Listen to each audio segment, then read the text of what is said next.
Well, we're live. I don't know what happened to my countdown, but welcome back to season 4 of Swerve with me. This is a show where we have adult conversations for mature audiences only. We talk to people who've been through some stuff. They've overcome challenges and they're not afraid to show their scars and to speak their truth. And so I've been on hiatus. I needed a break, y'all. I needed a break. And so I think my last show was probably in June, late June, early July, and I just needed a break to regroup and to really seek God, to really figure out what direction I would go in this season with Swerve. And believe you me, so many amazing guests are lined up already for the season that you don't want to miss. So as you come in tonight, you know what to do. Tag somebody. We're waiting for some more people to come in. Tag someone, let them know Swerve is back on with another amazing show. I'm getting ready to share this myself. It up here and to tell people, listen, come on in. We're going to talk tonight. Have a really candid discussion tonight about rejection. We've all faced it. We've all felt the pain of it, whether self-inflicted, whether by the hands of someone that loves us, by the hands of someone that we expected more of. Whatever reason it is, we've all experienced rejection at some point in our lives. And the pain is real. The pain of rejection is real.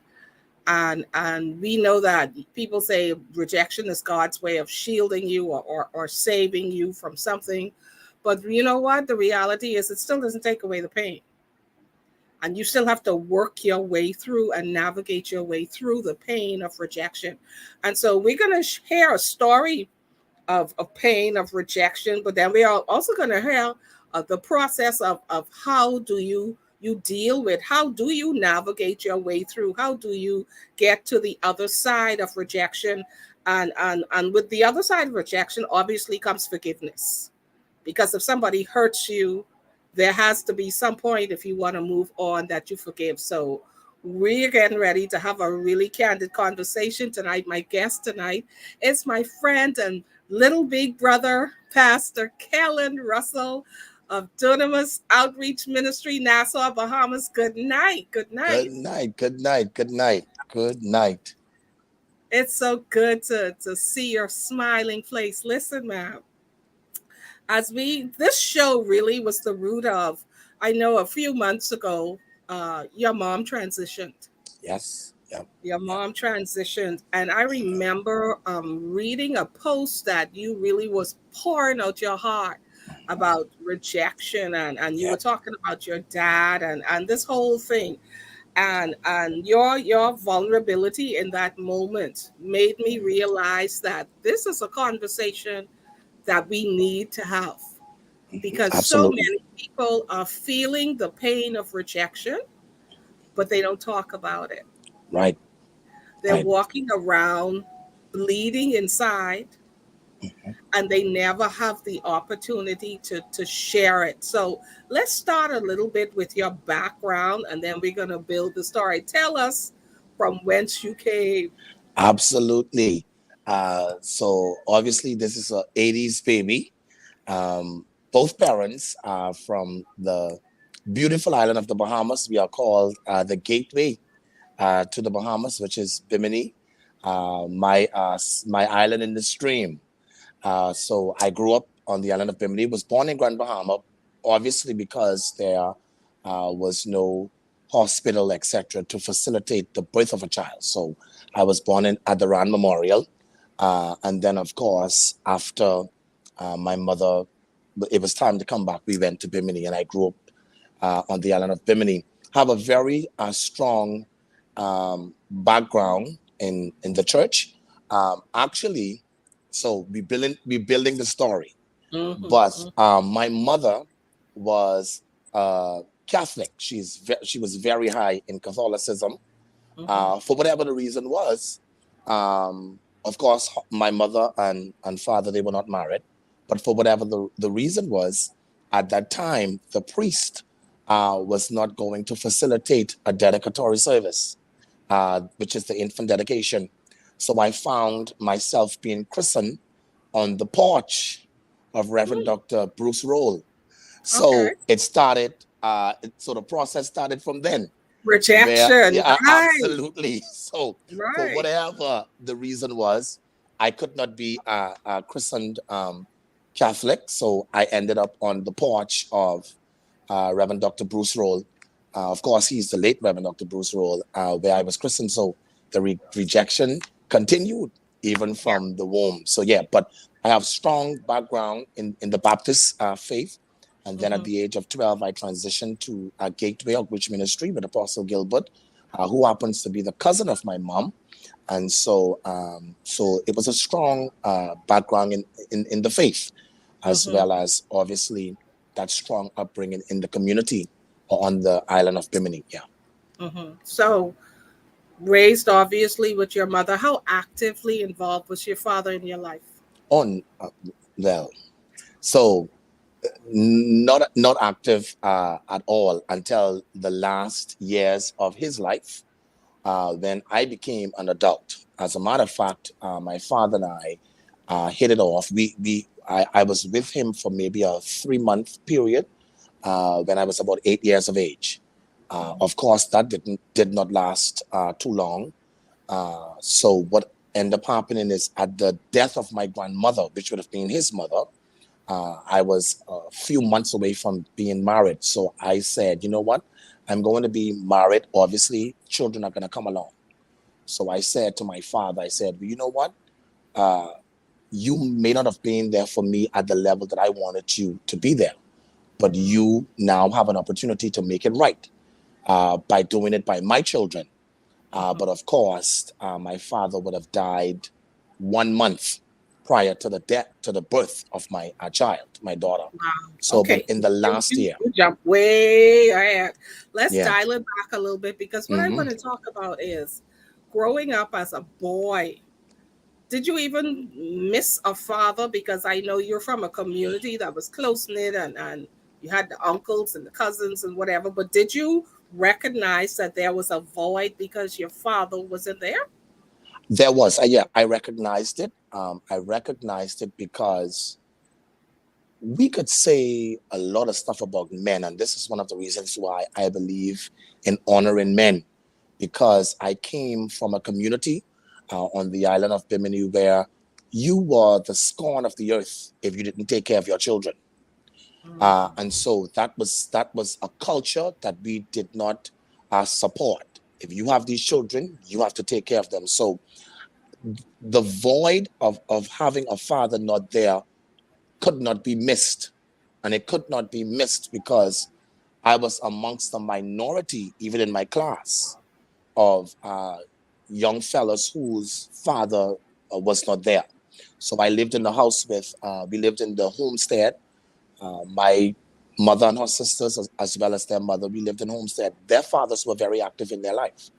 And so it caused me to be withdrawn because I was trying to figure out what in the world is wrong with me, that everyone in my surrounding have their father, but my Mm-hmm. father is not there. Now, I must admit that my father's father, the island of Bimini, call him Big Sid.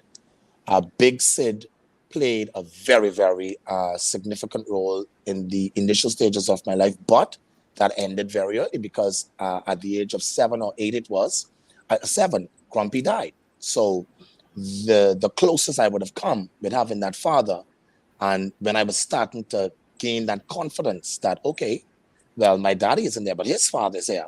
That ended very quickly because Grumpy died at a very early age. So yeah, So, I couldn't miss it. so you mentioned that it caused you to be withdrawn Absolutely, a little bit. absolutely. In what way?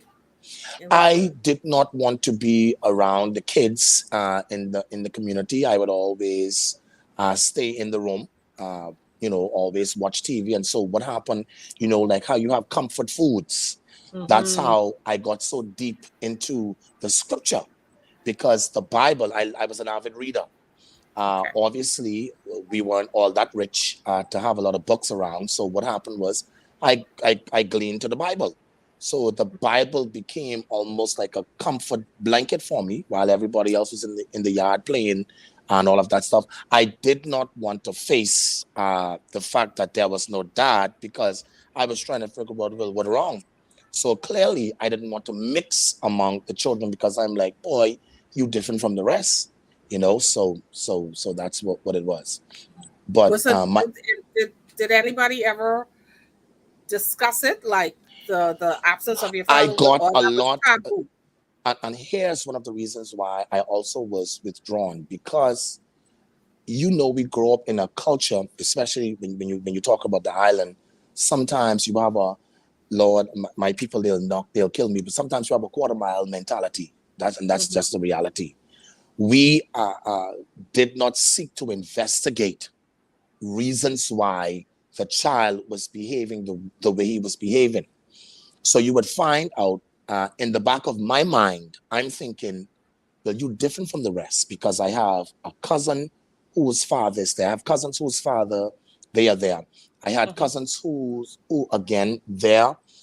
One of my grandmother's son, he was not there like that for his daughters, but they came to Bimini and his father became their father. So that was something that, but uh, so once I would have withdrawn myself and be in the room and just watch TV or just read the Bible, etc., the thought was for a young man, you should be out playing and all of that stuff.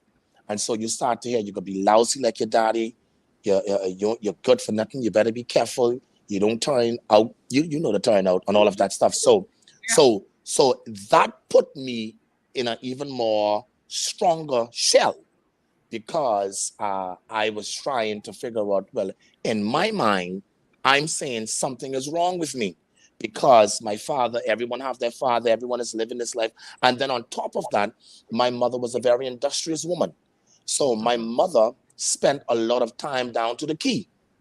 So I'm looking at the children having even if the father wasn't living in the house, I'm looking at the children having either father actively involved in their life or the mother is there, etc. But now my mother and my father, they are apart from me because my mother was down to the key and my Mm-hmm. father had moved to Grand Bahama. So you found out that I was like, boy, in my head, it is something else. But Mm-hmm. in your head, it is Something something else. different. So it was discussed a lot. I was reminded a whole lot that your daddy isn't there. I was reminded a whole lot that your daddy is lousy. Oh yeah, I was reminded of that a lot. So it wasn't taboo. It was a very strong elephant in the room that was sounding off his trumpet very loudly. Absolutely, absolutely. What did you, hearing all of that, you said it pushed you further, and was there any opportunity for you to ever talk about it with anyone? Like, did you ever say to anyone, this is bothering me? Could There, you? yes, there was. I had some persons in my life now you would have had, whereas Apostle Gilbert Roll, when he moved back home to Bimini, my godfather, Lloyd, they call him Duda Etchcom. And then there is another person, he actually visited church today from Abaco, Pastor Sean. But because Pastor Sean Robbins was a bigger brother, Pastor Gilbert and Godfather Duda, they didn't want to touch it with me too much. So what they were trying to do is they were trying to just be there, give when necessary, and just to try to hey put that in the back. You he ain't there, but we here. But Mm-hmm. now Pastor Sean, because he was younger than Godfather Dude and younger than Apostle Gilbert, I was able to talk a whole lot to him about that. And he was like, man, you don't have to worry about that. Trust me, you're gonna make it and you're gonna be something in life. Yeah. So, as you went through your adolescent years and high school, must have been, what was that like? Because you're this introvert, obviously, through high school, and I believe it was expected that boys would be extrovert and out there and playing sports and doing whatever and chasing girls and all that kind of stuff. So how did you fit into that stereotype of kind of what we expected from teenage Listen to boys. me. So, but God always protects you. I'll say that. He placed me in high school. So I came from Bimini to Nassau at the age of 15, and he placed me in the house of this lady called Grace Douglas. But now we call her Mother Grace, and Hmm. she has been supportive of this ministry that I pastor from the day I opened the doors of this church. Hmm. She used to make a comment. She used to say, "Boy, something your head got." So I used to be like, "Why?" She said, "Well, clearly something wrong because ain't no woman calling. And if you was that way, you would have had one friend who was a boy who would have been calling here. So you're not having a boy, you ain't having no girls. Wherever I go, you going with me. You sitting down in here at 7 o'clock watching the news with me. You're studying for school and all of that stuff." So she said, "You sure it's something? You sure you okay?" So, but at the time of high school, I had already given my life to Christ. I gave my life to Christ at the age of 12. So by Okay. the time as high So and it school, stuck just the one time? You was a uh, one and done? yeah, You oh say yeah, you oh gave yeah, oh your yeah. life at 12 and you was a one and And done? that was it. Okay. That was it.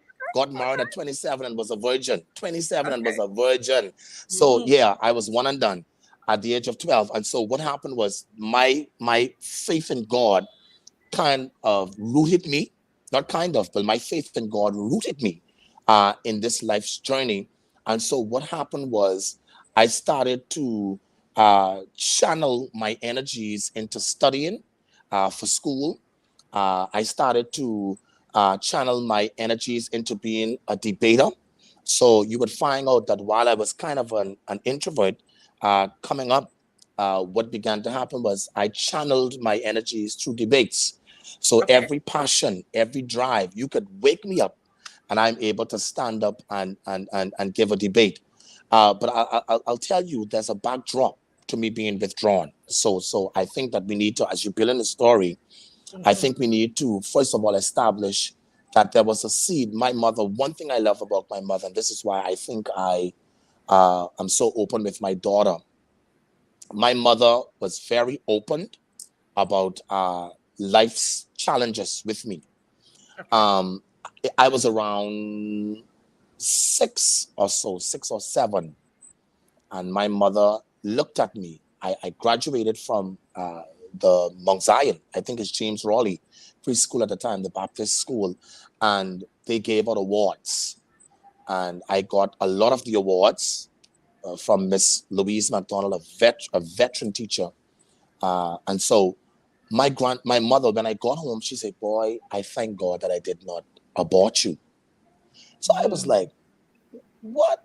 She said, "Yes." And I can call the names because they're dead. And so she said to me, she said, I said, "Mommy, what is abortion?" She said, "I don't know if I can explain it to you, but all it is, it means that I wanted to kill you." So I said, Wow. And why? she had this conversation with you I at was such about a six. young I think, age. yeah, at six. And I was like, "Kill me." I said, "Why?" She said, I was 24 and your daddy was 18.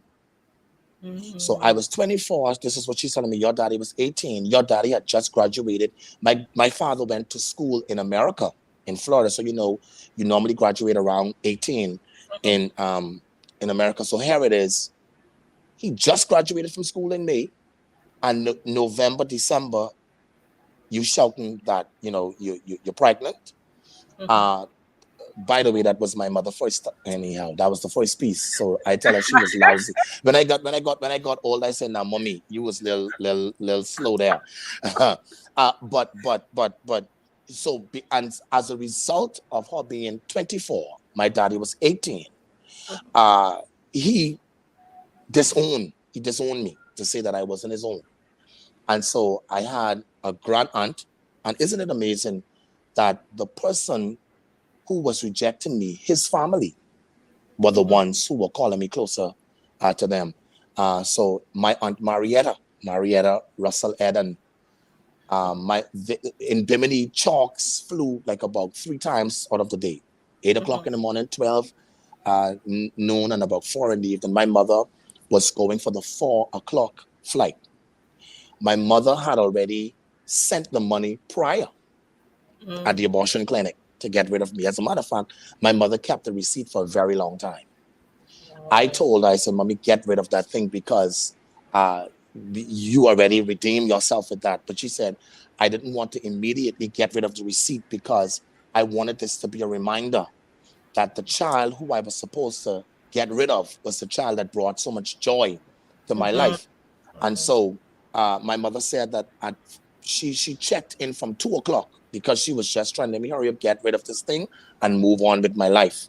So she drove up to Aunt Marietta's house, and Aunt Marietta said to her, she said, listen, I could feel what you're trying to do. Don't do it. Whoa. So anyone who know my mother, she's very defensive. I always tell her, I say, Mommy, your limited education, my mother would scream at you for nothing without all understanding. And I'm like, just listen. So my mother got defensive with Aunt Marietta. And my mother advised me that with her being defensive, she went down to another lady's house in Bimini called Miss Andre. At the Mhm. time of Miss Andre going to Miss Andre's house, there was a prophetess there called Prophetess Patricia Knowles. She died. She's dead now. She died in the pandemic. Um, Prophetess Patricia prophesied to her and told her, this child is going to be something great. Don't you dare get rid of this child. Mm. So the receipt was in her bag. And so that was the end of that. She lost a ticket because she didn't go anymore Right. after the prophecy. So when she said that, she was only doing her duty, like just telling me, that was supposed to be something to encourage me. And I'm like, well, mother said, I don't have no daddy. The woman that won't kill me. You ain't here. Daddy ain't here. So I was like, what So in the how old world is were going you on? What at is that going time? on? How old were you? I mean, I know she mentioned at 6, but this particular conversation, how old were you at that time? I was 6 at the time, and we With spoke about all of this. all of this She details? told me the whole prophecy. She told me the whole, and guess what happened? My mother told me it at 6, and I reminded her at my high school graduation, and her eyes swelled with water because she didn't expect me to remember. She didn't Oh, expect me to remember. I that's had a amazing. photogenic memory.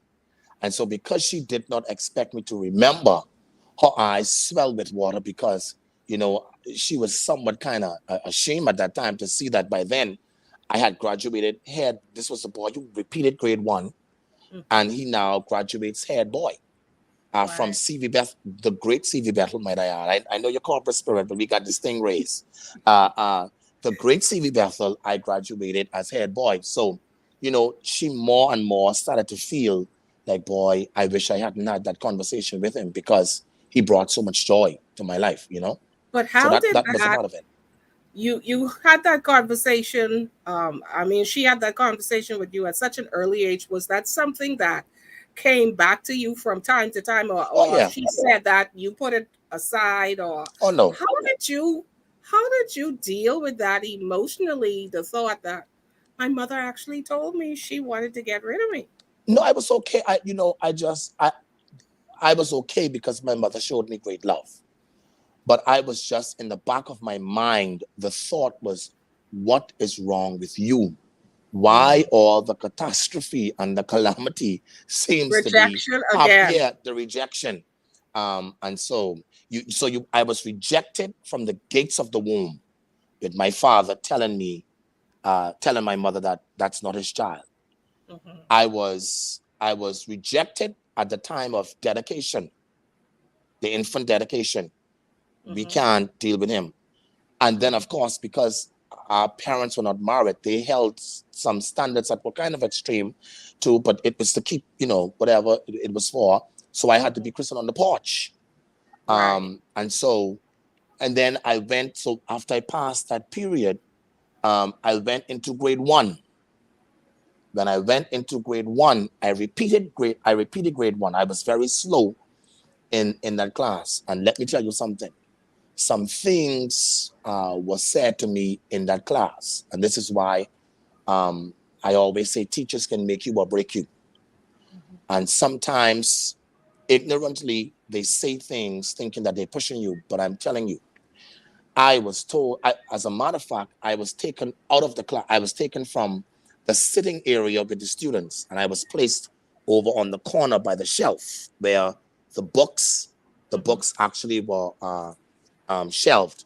I was placed over in the corner, and I was told that you're dumb. You didn't come to school to learn. You only came to school to eat. Now that part was true because I love to eat. So, but I was placed over in the corner. You're dumb. You didn't come for anything. Just don't say anything to him. So I was basically ignored. I could not tell you. Rejected again. Rejected. Yeah. So I could not tell you only one or two girls who I was interested in. I could remember that they were in that level, but I could not tell you who were actually in that grade level with me that year because I was actually made to be excommunicated from the class, even though I was still in the room. And so the children were told not to say anything to him, just ignore him, etc., etc. So you had so many strings happening. When I repeated that year, and I understand now with my family, that year I was bothered. I mean, you're dumb, you're stupid. I tell you, this boy could be lousy like his daddy. The children were going to Disney World. I couldn't go to Disney World because and my mother was one who was kind of a follower. So whatever everybody, oh, you should do this to him, or you, and she was gonna just do that. And so I went through a lot of verbal abuse that particular year because of what happened. So the rejection was real, and that is something that you have to watch because rejection follows you. Yeah. I could tell you straight. It's a string that follows you. So you had, whereas at the womb, at the infant dedication, you had at grade 1. I moved into grade 12 when I would have been the head boy.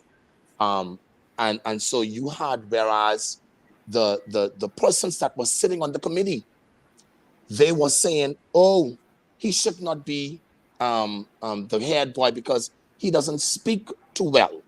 Coming from Bimini, we say goat and boat. So they were of the opinion that you should not have this young man become the head boy because the way he speaks, there's no way he could represent C.V. Bethel.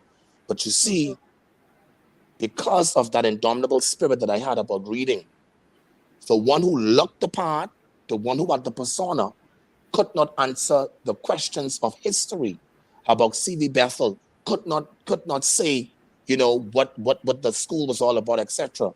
So it was those kinds of things that protected me. I started to talk about And my faith.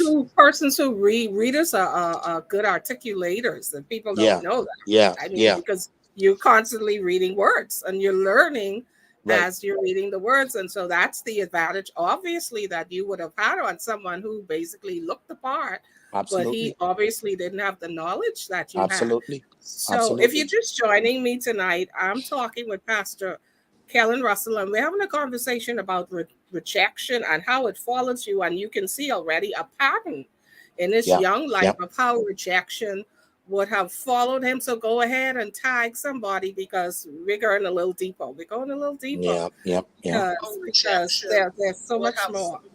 Yeah. Yeah. Yeah. Okay, so you make it your head boy, you win it over, and you're definitely debating and becoming obviously the chief debater, and you're Absolutely. gaining your confidence, and as a result of you becoming this debater in the school. So let's get to the next step after high school. What happened? How was the relationship and the interaction with students in high school? Because clearly you stood out just by the fact that you were a teenager and a Christian. So Absolutely. obviously your actions and interactions in some degree would have been limited to the things that you did or could do and did not do. So what happened? Also, for some reason, Miranda, I always had a big mind though.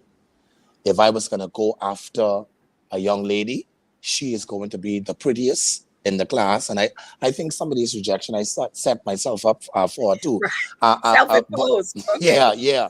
yeah, because what happened was I was on the heavy side. Well, actually I was born 10 pounds 10 ounces, so I came Ooh, in the world. I came in the world yes. telling everybody the big to I'm whole here. reach. so I reached the so giant. yes, sir.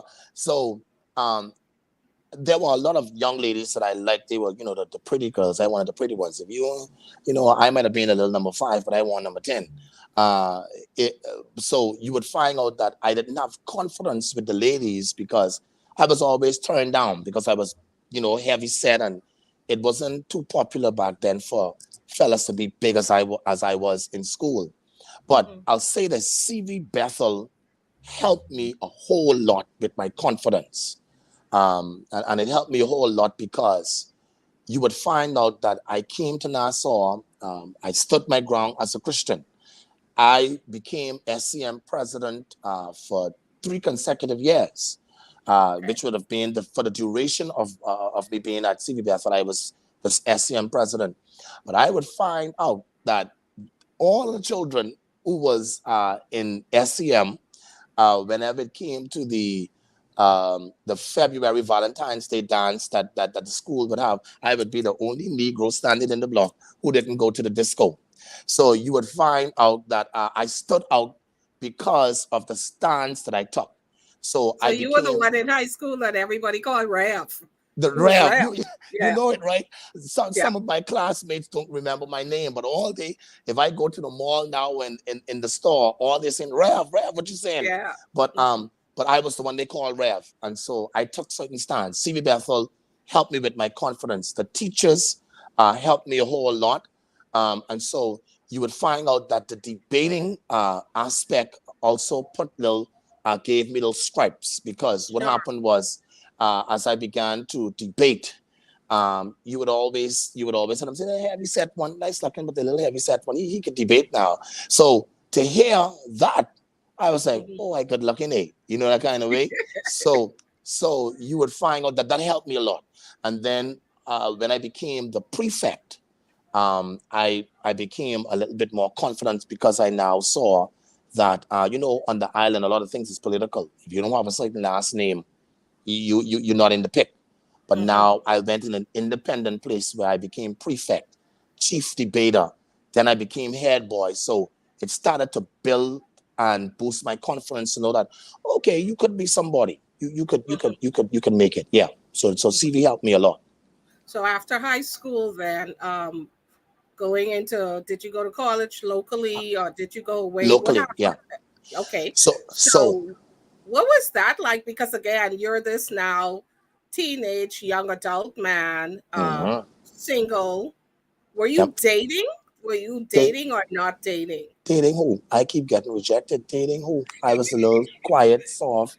They was like, "Man, he too slow for me." That was always the phrase. So it was Okay. always, "Man, he too slow for me, man. I'm not interested in him." So you found out that after college, after high school, my mother said to me, she said, because here it is, bear in mind, she was a single parent. She was, we say maid, but I call her a house caretaker because I don't even like to put her in the category of a maid Mhm. because she took good care of me. In the foyer of Bahamas Faith Ministries, I'll never forget it. Bishop DeAnza Cunningham actually was our speaker, guest speaker, keynote speaker.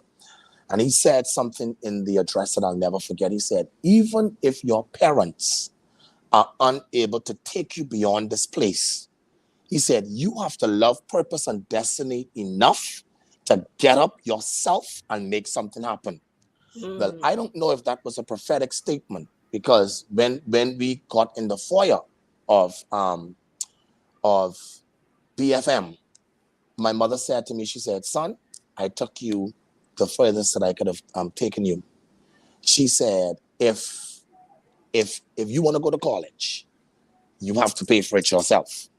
Mhm. So she said, because I can't do it. This is the woman who sat on the rocks to catch fish and sell fish Mhm. to ensure that the person where I was living, Mother Grace, to ensure that things were paid for there and all of that stuff because Mother Grace had to become my caretaker while I was in Nassau. So my mom said, you're gonna have to work to get to college if you want to go to college because I can't help you. And so what I did, again, Apostle Gilbert was very gracious to me. Um, he said to me, he said, Kellin, at the time I got the highest religious knowledge result in the country for religion. You should So if I all you're can't doing is reading the Bible. listen to me. And so what happened was, because I had the highest religious knowledge result, Pastor Gilbert said to me, he said, it wouldn't be so bad for you to come and teach religion to at least grade 7 through 9. And so what I did was I actually went into the classroom. That's why I found a love for teaching because, number one, I wanted to be a politician. I wanted nothing to do, even though I was into God, even though I was shouting and preaching and speaking in tongues, I didn't want nothing to do with pastoring. Let me go on the stage and campaign and talk. That's what I Rallying listened up, to. rallying up. Listen. So I had to go to work. I had to save money. And so when I saved up enough money, I came to Nassau and I took up theology. Um, uh, my family, again, they were upset about that. Oh, Jesus, this young man think everything is church, church, church, church, church. He need to go find a serious career. And so you would find out that I got my degree in religious knowledge and in theology. And then I wasn't doing the government system, but I was able to teach in the private sector. So that was it for me. But I was kind of upset with my mom. But then as I grew and mature, I realized, bro, this woman done carry you. So Yeah. there's nothing else she could do. Yeah. So through college, studying theology, and still no dating going on in the process. I wanted these models. As a matter of Mm-hmm. fact, the young lady that I liked, she was 6 years older than me. Well, let me not say it like that before my wife tried to figure out what she is. But Lord, she was really nice. She was something to behold. And what ended up happening was kind of rejected because of the age difference. The Mm-hmm. family saying, "Oh, he can't do nothing for you," along those lines. But I dated Wait, the before you go there, because I want to know, how did you approach? First of all, she's older than you, and I think you already knew she was out of your league, to absolutely, say. absolutely, So then, how absolutely. did you step up to her? Like, what were you saying? What?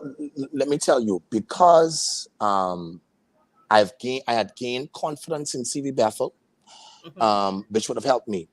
But there's still a divide in the heart and in the mind, whereas you still wrestle with the thoughts of, I'm not good enough, boy, I know she can say no. So what I did was I had a third wheel. Uh, Mm. this my cousin. So you had a So wingman. You had a wingman. yeah, my cousin who was her cousin, her mother's niece. Actually, it was my godfather's daughter who Mm-hmm. actually was carrying the news, etc. And I had my cousin and my cousin Bev. I don't even know if they noticed to this day. My cousin Bev and Pastor Gilbert Jr., GJ, they were talking, man, oh, you can let this girl go and all of this stuff like that or whatever. My cousin Bev said, yeah, because he's not aggressive in that area. He aggressive in church, he aggressive in preaching, but he aggressive in trying to find a wife. So I was like, wait, hold on. See, and that's what rejection does. Rejection will make you, one, competitive. You will always be almost on a racetrack because you have had so many thoughts that you're not good enough, and because you have had so many words hurled at you that you're not this and you're not that. You get into a competition to try and make yourself look like, that I'm perfect. And so what happened is when I Because you're heard that, constantly trying to prove yourself and yeah, prove to absolutely, people that you are absolutely, good enough. Yeah. Constantly absolutely. trying to prove And that you're so good enough. good enough. So you go into that competitive mode, you go into this mode of trying to constantly measure up. So what happened was when I heard my cousin said he's not aggressive. Well, I was too aggressive because I called. I said, listen, I've been watching you and I'd like for you to be my girlfriend. We'll murder her. The young lady sat on the phone in total silence, and she was like, well, you are in Bimini, I'm over here in Florida, so we would have to see how it would work. But I think that little aggression actually kind of got her to kind of look my way. But when I saw that she was kind of being dismissive, she came down for a funeral. I ain't look away. I ain't checked for her. And that kind of hit her hard. And I was like, yes, you know. So my confidence is building up like that. Yeah. Yeah, yeah, yeah. Yeah. Okay, Yeah. somebody says, Yeah. Iona says rejection also makes you a people pleaser. For sure, Yes, it because you're does. always trying to Trying to prove you're good prove to enough. You're people. always trying Yeah. to prove it. Yeah, And for and sure. and, and for some reason, Miranda, that's why I tell you, if you are not careful, it follows you almost like a mass over you. Whereas all through life, I would be the one that people just say something negative to. I would be the one that my aunts would say something to, or I would be the one that the teacher have something negative to say. I would be the one in Sunday school where somebody says something awful. You understand what I'm saying? And so because there's a consistent battering and there's a consistent chipping away, it causes you to have this thing where you want to please people because you get so tired of people saying negative that you Hmm. want to be on a racetrack to hear finally let me hear something good that is being said about me. And if you don't, if your mindset isn't changed in yourself, even when people say something good, you still don't accept it because you don't believe. Listen to me. It Yeah. the, it makes up your character, your characteristics. I believe my membership now would even have a greater understanding because I don't always talk these things to them. But what rejection does is because you are constantly uh, having almost like the bad end of the stick, when someone finally or a group of people is finally showing Affirming you the you. love and the you almost become dismissive and you almost become offensive to them because it's almost like, man, that ain't real, that ain't you understand what I'm saying. And so you have to be careful, you have to be careful of that. I believe not only are you always trying to please people or trying to get something nice said about you all the time. What normally happens is you are constantly defensive because what happens is you would find out that you are constantly being bothered, that even if someone is trying to give constructive criticism, you cannot take it. You just see them as a person who is adding to the list of negativity. So what Mhm. begins to happen is if anyone is saying, man, come on, man, you need to. You said something to me, Miranda. You said, do you have any more clergy, any pictures outside of the clergy for your flyers? And Mhm. I was like, my Lord, I forgot. I really don't have outside of the clergy attire. And that forced me to set up a photo shoot. Now, if I was still at in the place where I were, I would have been like, what you mean? A picture's a picture. Why I can't use a picture? I'm a pastor. That's what rejection does to you. Mhm. Because or you would start thinking, well, she must don't like the picture. Why she gotta say that? You understand what I'm saying? So it causes you to be on the defensive. And I Mhm. think that a lot of families, a lot of marriages who are experiencing either or spouses being defensive and always on that mode where they're trying to, you know, try to find out or figure out why. No. It's because the chances are they had a background of rejection. Rejection is a damaging force because what it does is it wants to distract you from coming into your true potential. It's a Mhm. damaging force because it wants to distract you from coming into your purpose. And I think that we have to be very careful because there are there are openings that you have that you could swing any side Mhm. of the fence wherever the affirmation is coming that you deem to be sincere. Yeah.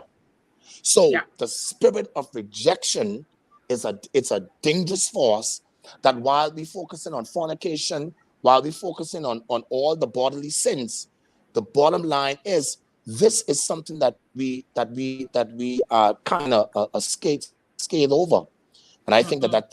that's very dangerous.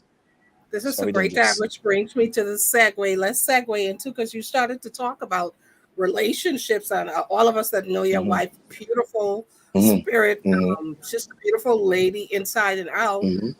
What Hmm. was that like? How did you step up to her now? Because you have this trail of rejection, that with women, and even you rejected someone when you didn't pay attention to the Abs- other person. But Absolutely. what changed with you stepping up to your now wife? Let me say this. I was at the time I was an elder in Gilead. Um, Rejection again makes you very image conscious. You're conscious of your image. So I dated the daughter of a doctor for 1 year and a half. Okay. Um, I took her to Bimini, um, all through the city, all through the island of Bimini, excited. Um, but when the New Year came, that was like for the Christmas time. When the New Year came, it was like almost all hell broke loose in that relationship. And so all people whom are gonna say something is wrong with Kellin. So what happened was at the time when we dated, I was already 20. I don't know if he's frozen on your side, but he sure is on mine. If you're just joining us, good night. I'm talking to Pastor Kellen Russell. I don't know what's happening right now, but we're talking about rejection. And one of the things that we've been hearing repeatedly about the cycle of rejection, how it follows you, Yeah, and the impact that it has on you. Okay, so he's back. So you were yeah, talking about yeah. So after you took her to visit with family and family friends, and friends, all all hell hell broke breaks loose. loose. And Mm-hmm. and so what began to happen was I was afraid to carry anybody else home to Bimini that would not be my wife. So what happened was as we went our separate ways, I was like, you know something? I don't want them to say, well, boy, Kellen got something wrong with him because he take long to start dating this girl. Then number two, you're just being here. You didn't show us and limit us up might be many people we could show off. When she was there, they lay out as who didn't cook group on lobster, cook steak. Who so they put out a Full feast. bladder. Listen to me. So here it is. You find out that y'all break up after this whole situation. And so now you are a preacher, a young preacher. And back then, a lot of my preacher colleagues did not have too much good reputation in the city. And I said, I don't want to have that reputation of dating this one, dating that one, dating the next one. Mm. But I'm telling you, I started to. My mother was like, "Man, Kellen, you're 20, you're going on 27. Come on, man, you gotta try do something."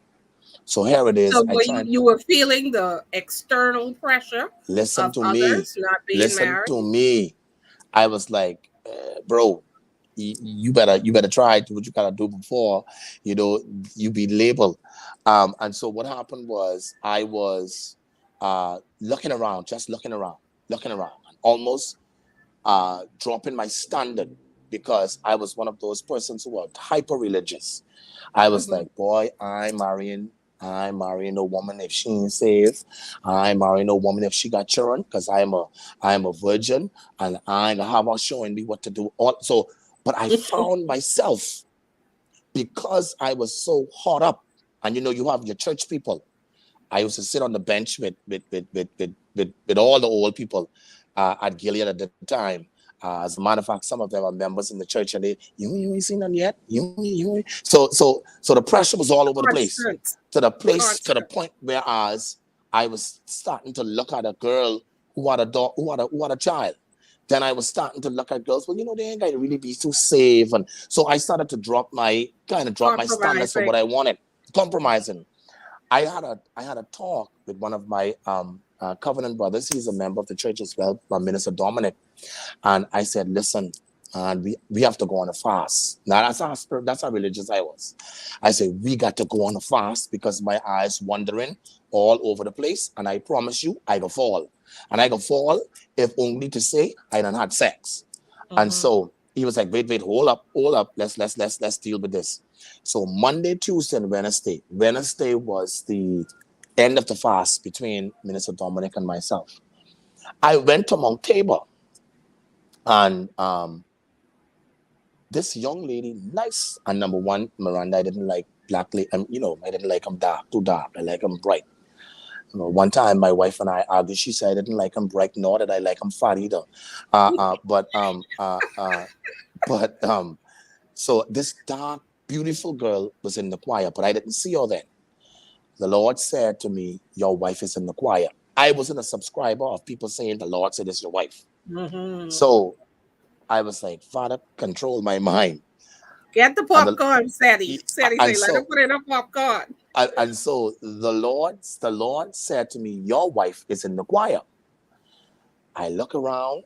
I saw this one got this funny color hair. I said, no, that ain't it. The next one, so I was like, the Lord said, look.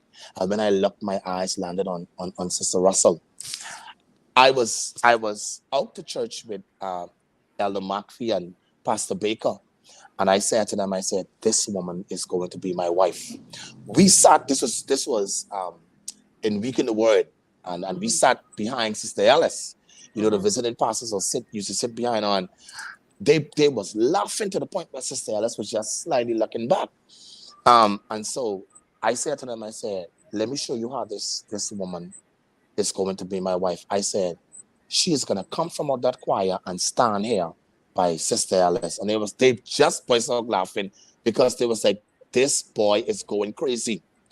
About 2 minutes later, Miranda Bishop said, I need a couple of y'all out of the choir to go down in the crowd and say, you are anointed to survive it. Charlene came and stood right by Sister Ellis. And everybody who was laughing looked like, I said, I told y'all, this is going to be my wife. And so couple months prior to that, the relationship I was in, we had just broken up in April. And so this is August now. I'm by my cousins, Catherine and Jamila. And they were like, I got the right person for you. I was like, man, I don't want to see nobody because guess what? I just break up in April. How we gonna look at elder that in a relationship already? So when I looked, she said she just go to Mount Tabor and she just sing in the choir and all of this stuff like that. When they showed me the picture, Lord, that was a bad picture. I said, I want to do this little black girl. I said, this little black girl, where I going with her? And so when I looked at this girl in the choir, this is November now for Week in the Word. I say, wait a minute, just look like the girl Jamila showed me. Wow. And so when I went back the next day, well, actually, it was a cold November. This was the first week, but it's cold. She was snug right up underneath our brother Rashad. And so Rashad and I went to school, high school. I wrote him. I say, look, y'all two just go away. Just wanted to make sure. He said, no, boy. He said, no, man. I said, no, man, that's my good friend. So I said, you want to give me your number? He said, no, I can't give you the number. I said, well, give me the name. When they said Charlene Thurston, it rang a bell real quick. And I called Jamila. I said, Jamila, what you say the girl name? So when she told me, I said, man, I think I'm gonna go after that. She said, oh, now you want to go ahead, but I can tell you, she's ugly. So so Jamila set up a conversation. She said, now let me tell you something. This ain't no time to be trying to be holy and sanctimonious. You like the girl, you gotta talk to her. So that was in the back of my mind. I traveled to Exuma with Pastor Johnson at the time for a leadership meeting. Jamila set up the call for us to connect and listen to me. Once we connect, that was it. Let me tell you how forceful I was. I met her in November. We spoke. We went on our first date and listened to me, Miranda. Everything that could go wrong went wrong. I picked her up about 30 minutes late. Took her to, the upscale Chinese restaurant that was out by Sandy Port area. She don't like Chinese food. So everything that could go wrong, certainly I was getting all the little F's.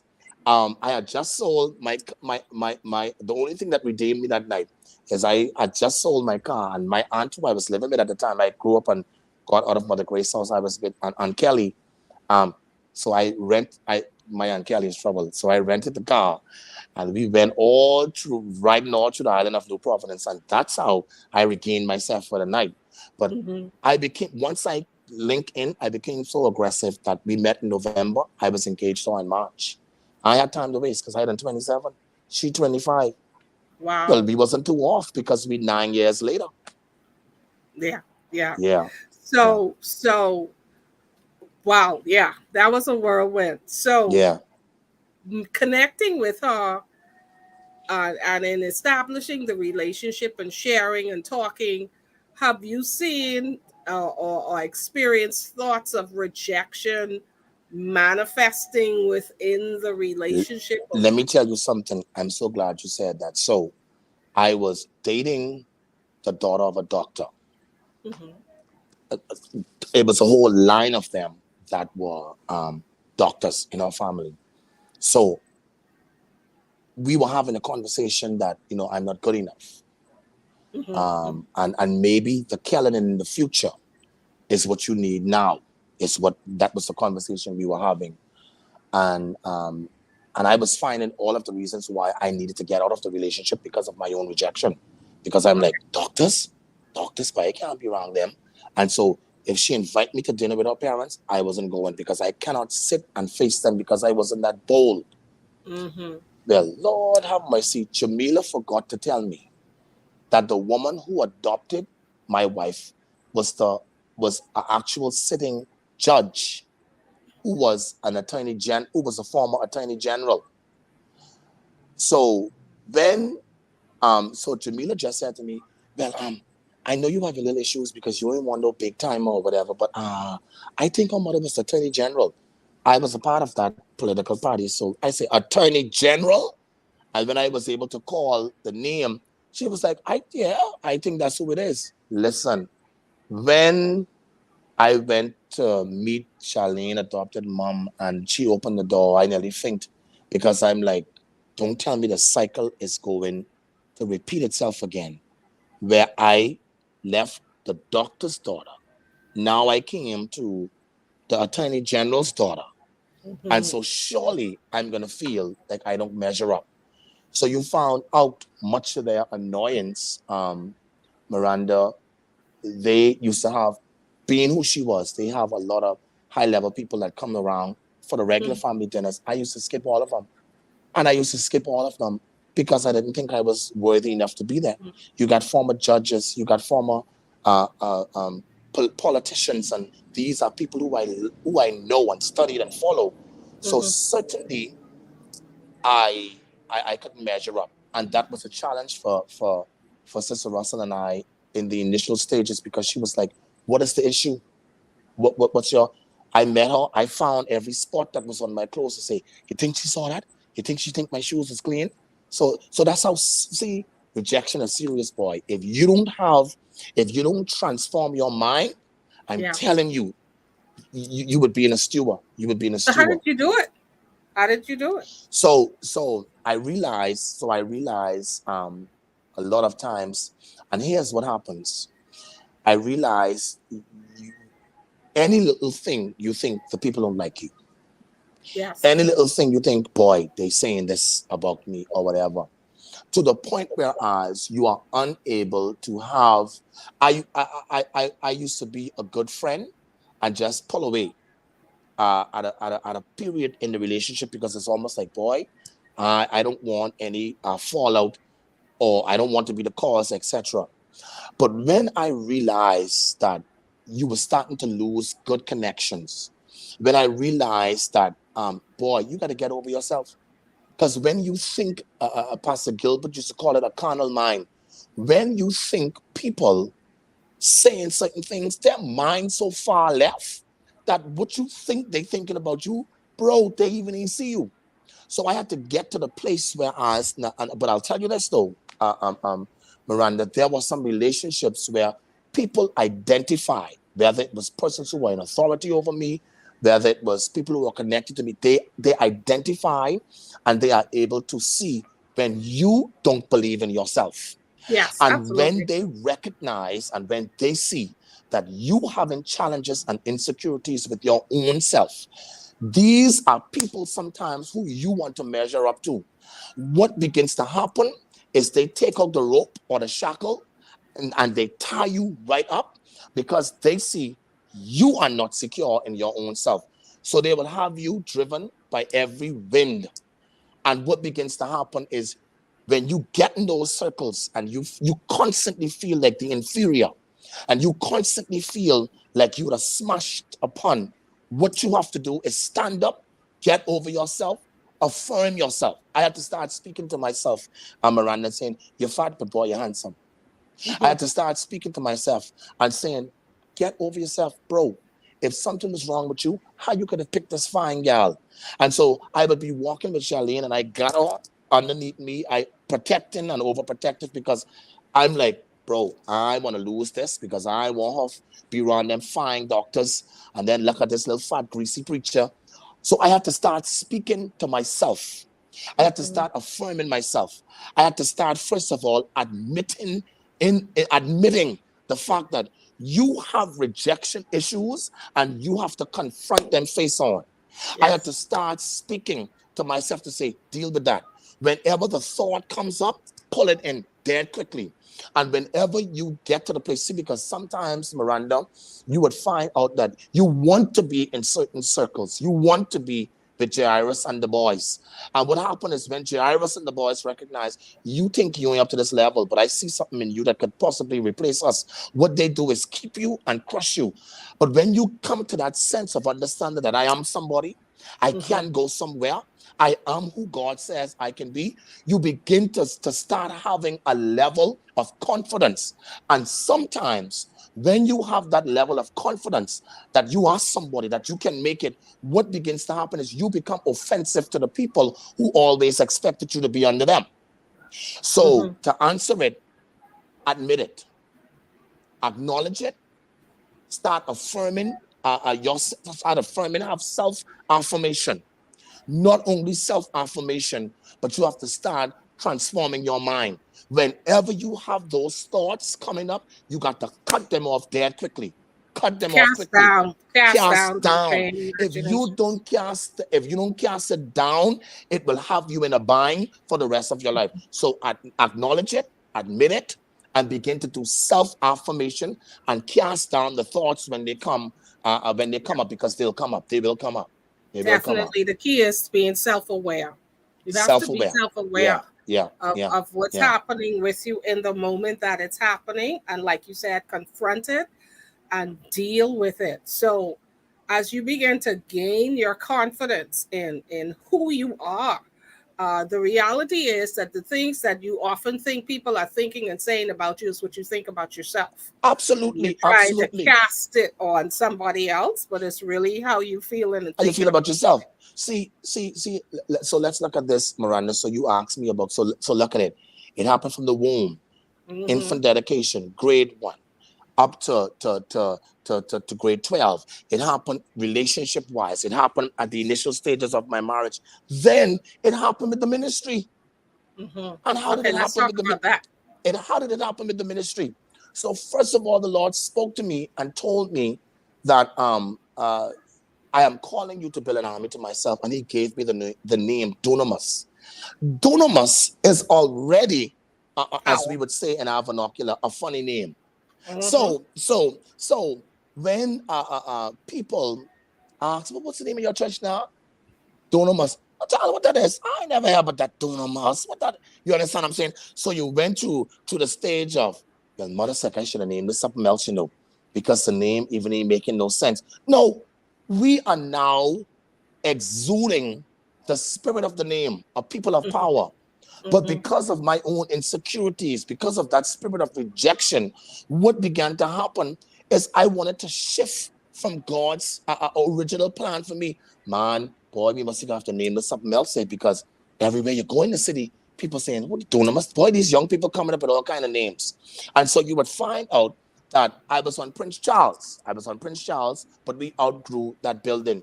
I Hmm. came on First Street, the heart of the ghetto.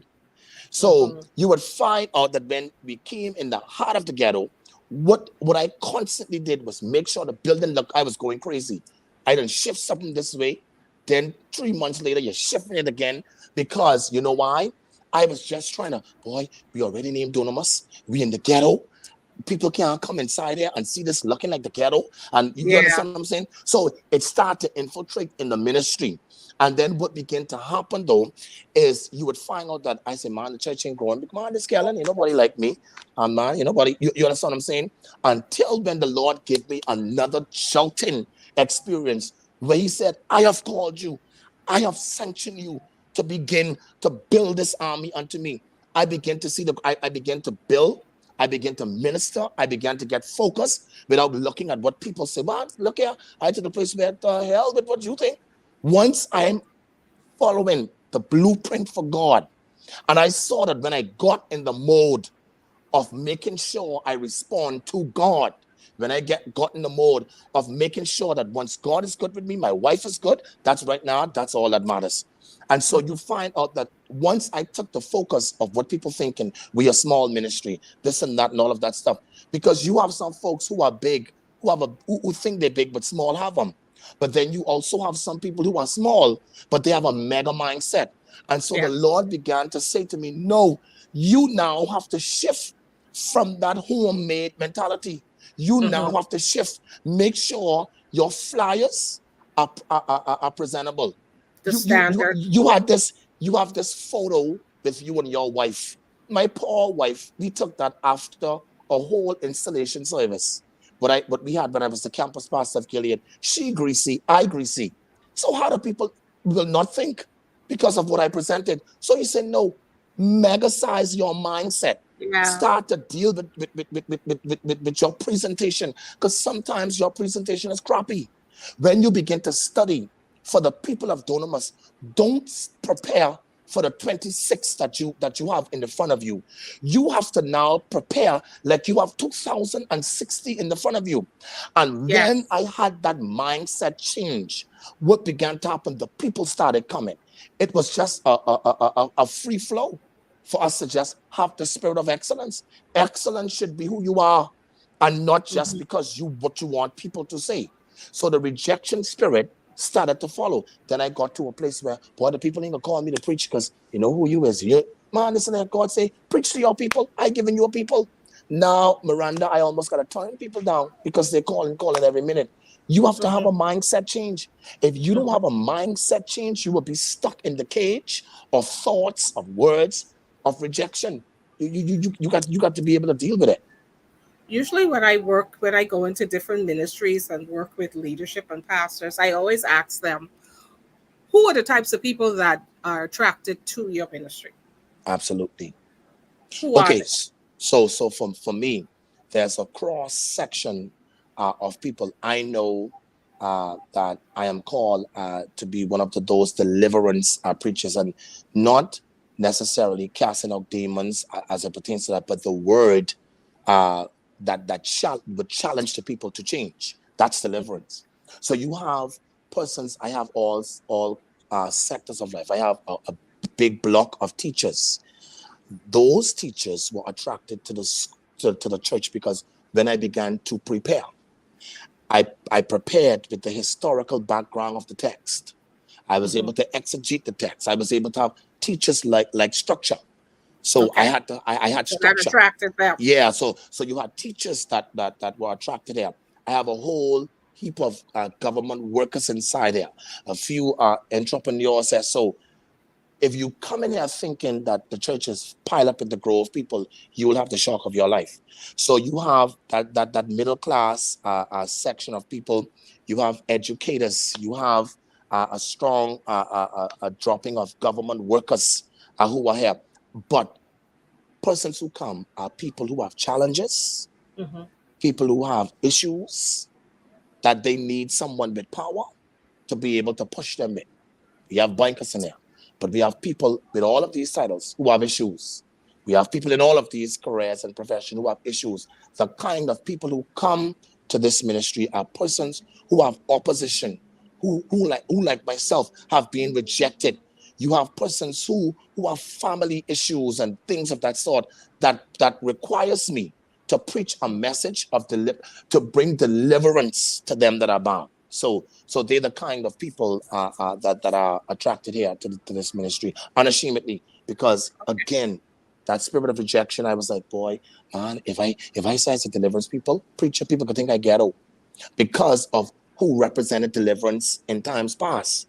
But he said, no, break the mold. You got to burst through that ceiling. And if you're going to present it, you have to package it in a way that is intelligent. You have to package it in a way that people will be attracted to the sound. So they are the kind of people that who are attracted to the ministry. Attracted to the ministry. Yeah. Okay, let me see if I can read some comments. Somebody asked, when are your services? My services are on Sunday mornings, 8:30 a.m. and then on Tuesday evening for Bible study at 6:45 p.m. Okay. Um, yeah. Some you, Yvette says, you and Lady make everyone feel, I guess, like feel like they belong. Yep. That's what she's saying. Because You we feel, we make everyone feel like, and see, Miranda, that's something that you alluded to earlier. Um, my wife would have the ability to tell her story, which is a story to be told, of her being in the home. And so when, but we did not have the mindset of where we came from. I grew up in that in a clapboard house, you know, the clapboard house that have the stilts that you could look underneath the floor of the house, but you have it neatly covered. At the time, everybody had stone houses in Bimini, but we had clapboard houses. So we make people feel like they belong because we knew what it was to be rejected. We knew what it was to be standing outside looking in.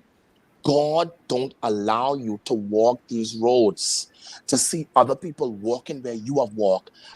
And because you have been pulled out of it, you turn your face and act as if it's something strange. No. So we make people feel belong because we know what it is to feel like we didn't belong. And so that's why we have the ability to do that. I had to answer that. I know that's probably Yvette Moss, huh? Yes, sure is. That's my girl. I know that's So my girl. I know that's my girl. so I want to roll it back a little bit because we touched a little bit about your father, and I Mm-hmm. really want to get into this part about the whole reconciliation because that's Yeah, important. yeah, I yeah, definitely don't want to yeah, leave the show without talking about yeah. reconciliation, forgiveness, and all that stuff. So I knew your father. As a matter of fact, if those of you who didn't know his father, never saw him. Oh my gosh, you looking at his father. Only thing, a shorter version. That's it. Absolutely, Just as short absolutely, as his dad was just a absolutely. giant. But you worked clearly based on what you said, coming into young adulthood, you actually worked on trying to build and repair this Absolutely. relationship with your father. So let's talk about that. Uh, Reaching out to him, trying to make that connection and maintain that. so there's a whole lot, Miranda, that I would have missed out. Yeah. Um, so you would find out that I had every excuse or every reason not to mend with my father. My father made a whole lot of promises, as simple as when I look at my cousins, their fathers were away. Mhm. Um, One of my cousin, is the eldest daughter of Pastor Delton. Pastor Delton ensured that the cake and the ice cream and all of that stuff was sent for the birthday, and or his sister and brother would do whatever he had to do. So when I looked, that's my cousin who I stayed with, and other cousins. When I looked at how their fathers were taking care of their man, all of this stuff like that, I started to reach out to my daddy. Daddy, my birthday, you gonna send the cake for me? Oh yeah, yeah, man. And that time my daddy doing like he writing down saying, what time Major said us leave? So I said, Daddy, they have a 9 o'clock and they have a 2 o'clock flight. Um and so my grandmother and my mother's mother, she said, if your daddy send that cake, I'll hoist the British flag. So that's the kind that's the kind of stuff that I had to deal with. My graduation in grade 6, my daddy said that he was coming. I looked and I looked, no daddy. Um, Pastor Delton flew in the rain, black, pitch black. He charted to be in beneath his daughter. Um, You had my daddy said that he was coming for my grade 12 graduation. I was the head boy, got all kinds of awards, um, because I was just a bookworm. No daddy. Um, you had I could tell you something about that, but I wouldn't tell you. You had my daddy said that he was coming to the wedding. My daddy never showed up. So I because after we said that we were gonna make it right, this was Grammy died in April and my wedding was in July. So because we had made up our minds that we were gonna make it right from that point, I said I'm gonna try my daddy out with this wedding. And Mhm. July, my daddy did not, I mean, show up to the wedding. I said, you know something? This thing is becoming toxic now. I said because I cannot allow my father to do this to my daughter or my child. You know, we didn't have any children, and so I didn't speak to my father from July until October of that same year. I didn't speak to him. Mind Mhm. you, he was still calling me. I was like, no, no, no, no, no, no. You got the devil in you because if you could tell me that vicious lie, you ain't show up, you can't want a conversation. But I kept being prompted that, listen, man, you can't be standing up in the pulpit preaching and you ain't speaking to your daddy because the Mhm. man calling you. And so you would find out before I even get there, I spent a time with him when I was 8. I know that my father went to Bishop Godfrey Williams. That's why I still love Bishop. But he was not a Christian at the time. My father beat me because I asked to go to church. My father, I don't know what was going on with him, but he wouldn't allow me to watch the television. So because he said I love TV too much. Well, if you ate, what else a child would like? And so the TV would be over on the right. I had to turn my head to the left and eat my food because he didn't want me to watch the television. So it was a lot of stuff like that that I started to battle with as well. My father did some stuff, not no molestation or anything of that sort, but he was very verbally abusive with some stuff. But despite all of that, I said, no, no, no, I have to make it right with my dad. And so you would find out there was something that I did, Miranda. My mother was down to the key on Mother's Day. I got her, when they have those big um, cards. I Mhm. wrote on it, Happy Mother's and Father's Day. My mother was up for Father's Day, and I gave her the big card for Mother's Day that she should have got. And I put Happy Mother's and Father's Day because you were my mother and my father and all of that stuff, all the sentimental stuff. And the Lord corrected me and said, don't you do that again. And so I made it right with my daddy in October. And my daddy, I must say, Miranda, he wept like a baby. He wept like a baby when I spoke to him in October because he knew what he had done. He knew that he was, absent. He knew that he just keeps selling me a lot of dreams, as the young people would say. And so my father wept like a baby because he saw that I was trying to make it right with him. And so I became my father's prayer partner. I became the person that would share the word with him. As a matter of fact, he had backslid. I led him to Christ. Mhm. And so from October until April when he died, my daddy was calling me 6, 7 times a day. I was like, that daddy, all right, you sorry, I get it. That's there's too much calls. But we made it right because I was determined. And I'm telling you, Miranda, at his funeral, because my daddy died suddenly, as you would know, um, at his funeral, his absence was painful. But what I started to think about at that funeral is, bro, if you did not mend this relationship with your daddy, you would have been on a roller coaster of emotions in this place, because what wasn't said would have never been able to be said. The who did what, who should have, and all of this stuff. There were a lot of times my family used to be like, "Oh, you're too stupid. You was a child. He is a daddy. He's supposed to come after you. What you going after him for?" And all of that stuff like that. And so, but I just knew that I had to make it right, because deep down inside, I knew that it was not a long haul for my father. But I sat down in that funeral, and I thank God that we made peace, that I could have lifted my hands and give God thanks for whatever he did, because all was well at that moment and at that time. And I think that this is a good space right here, Miranda, on this show, to say to someone that may be watching, do not allow, because you talk about it, you said that rejection, forgiveness have to be involved. Okay. You become a person of power when you are able to lose all of that stuff. See, once, and you know that it's a spirit, because once I started to talk to daddy in October of 2013, it was like the stuff never existed. It was like, just for some people it's not that easy. But man, listen to me. Don't let what happened, how you have been hurt, don't let that be a stumbling block for you trying to bit by bit make some things right. And what God protected my heart, Miranda, because while my father might have been dismissive, his siblings, and they never reject, because as far as they were concerned, bro, if it ain't your child, it's daddy own, because this boy looked too much like you. So you would find out that God protected me, because I didn't have this.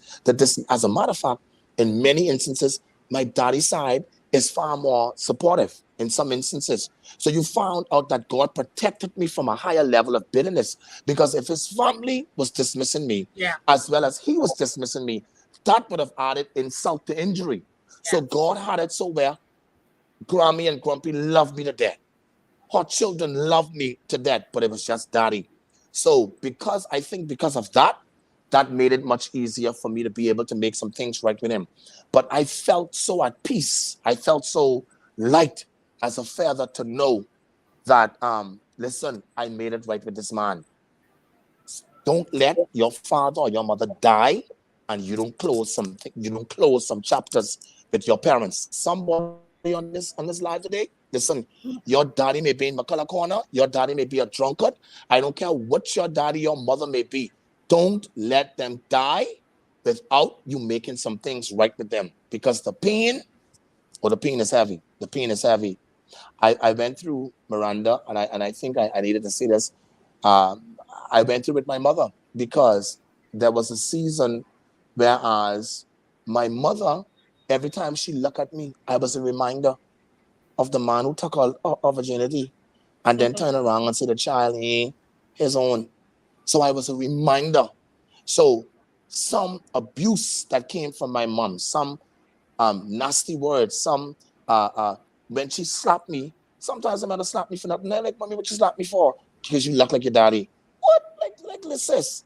But when I look at it, I realized the pressure that they were under. But like, she would slap me just because I looked like my daddy, and I Wow. was a reminder of what she went through. So I'm Mm. telling you, there are a whole lot of things that would not be wisdom to share. Um, Sure. my father got married, and as a little child, I'm all excited because I'm one, I can miss school. Listen, my uncles and my aunt, they prime and pumped my mom for me to go to his wedding. I was actually intruding, because while the aunts and the uncles prime and pumped my daddy, pumped my mommy to send me to the wedding, they didn't tell my daddy I was coming. Mm. So so and on top of that, they took me to stay by my father. So that wasn't a pretty sight for who he was getting married to. So I went through another set, the things that was said to me. Listen, I had to And how fight through a old lot were of stuff. you?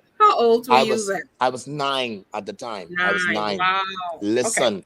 So so y'all caused me to intrude or invade this man's space. Didn't Yeah. say that the child is coming, and all of that stuff. So listen, I mean, like the wedding was almost over because I showed up. And so I sat at the wedding in a bench by myself. I sat at a table by myself to the reception. You know, someone argued for me to come in the picture, so I probably had one picture with them or whatever. So it's a lot of stuff surrounding like that that caused me to be Mhm. better than you understand what I'm saying. So I'm telling you, but I realized something, Miranda, with it, and this is what helped me. All of my life story always come through scripture. I look at two examples on rejection. You look at David and you look at Jesus. Look at David. Mhm. David, David, father Jesse knew that the prophet was coming to seek out a king. How you have all the sons line off, Except but one. you have that one out there saying, when the prophet asks, is there another? You say, well, one out there minding the sheep. Mm. But look at it, you would always find out that the persons who are rejected in most instances always have a purpose or they are a replacement for an assignment, because David became the replacement to a king on the throne, but he still was out there rejected. Look at how it followed David. He was anointed the king, but guess what? When he came to fight Goliath just to bring lunch, his brothers, why you here? What you came here for?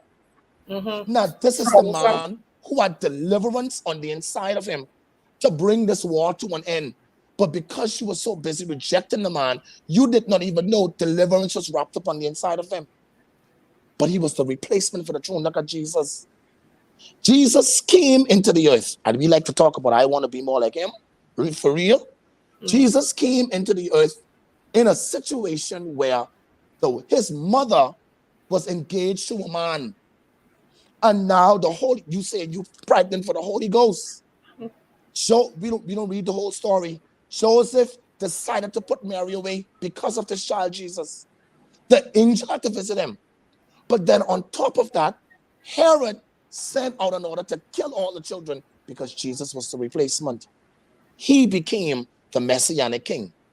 So the reality is, I look at them and I said, everything I went through, Miranda, there was a time my mom was down to the key, and I know we run out of time, but there was a time my mom was down to the key. I got bounced around like a basketball, get Mhm. sent to this house, the next person's house. While you are in those houses, you become the butler. Get your and lay up. You got to wash the dishes. You got to rake the yard. You got to clean the windows and all of this stuff like that. But with all of the things that I've been through, Mhm. because of the purpose, I will go through every nasty word that was said to me. I'll go through it all over again Mhm. because I see the purpose that Yeah. God allowed to happen in the midst of it because of what I went through. And that's important that you Yeah, see yeah, purpose yeah, in yeah, whatever you're experiencing, whatever yeah, is happening to you right now. Pastor yeah. Kellin, this has been a rich discussion.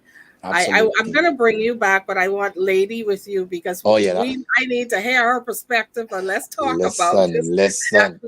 That's the whole truth, relationship. nothing but the truth. You don't want that. That's the Yeah, truth, nothing but the truth. Charlene we is got the truth. we're gonna come back.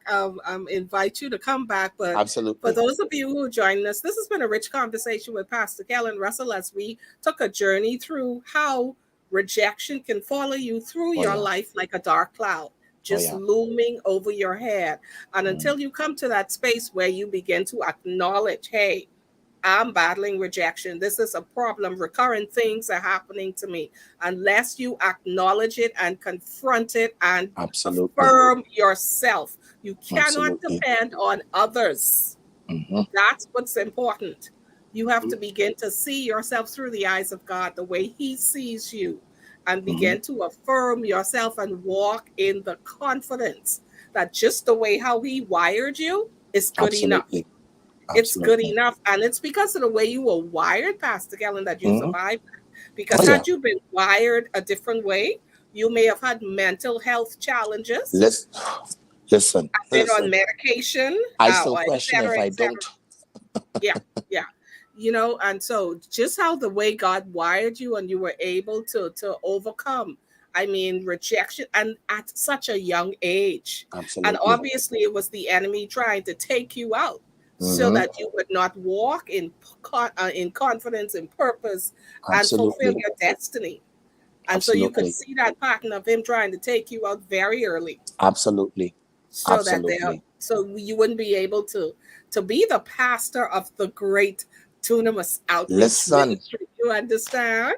You Yes. wouldn't be able to be able to speak into the lives of so many who may be struggling and battling rejection and looking for that word of deliverance to help them Absolutely. to get over. Absolutely. So this is why the enemy was trying to stop what Hmm. you're doing and obviously where you're about to go. That's what's even Absolutely. more exciting about Absolutely. what's about to happen. So, parting words in these last few seconds. I just want to say to everyone, listen, there is an expiration date on everything that you're going through. There is an expiration date for the season of rejection that you would go through. But I also want to say, grab a hold of your life. Do not allow anyone to control you as it pertains to as to what they think of you. See yourself as big. See yourself as major. Because if you see yourself as a grasshopper, others will see yourself as an ant. So I encourage you to understand that there's an expiration for whatever you're experiencing, but then also you must snatch the control from those who want you to be inferior to them. Be encouraged, and I believe great days are ahead for you. Thank you so much. There's just so many comments. Just watch him after the show. This Yes, has been yes, another edition. absolutely, This has been absolutely. our first season of Swerve for Me. We're off to a wonderful start. Our fourth season, y'all. Next Yes. week. Next week, I'm talking to Minister Nadine Moss. Y'all Oh don't want to Lord, miss that because that's of my what she girl. has just been through and overcome. I'm talking to my sister, y'all. So mark your calendars. Yes, sir. Tell It's her going to live, be live, live. another exciting. I'm telling you, the lineup is huge Awesome. this year, and I'm grateful to God for all of my friends and who are in a place in their lives, and this is it, a place in their lives where they're willing to be vulnerable, where Right. they're willing to share their story so that others can overcome. That's why we Hmm. swerve.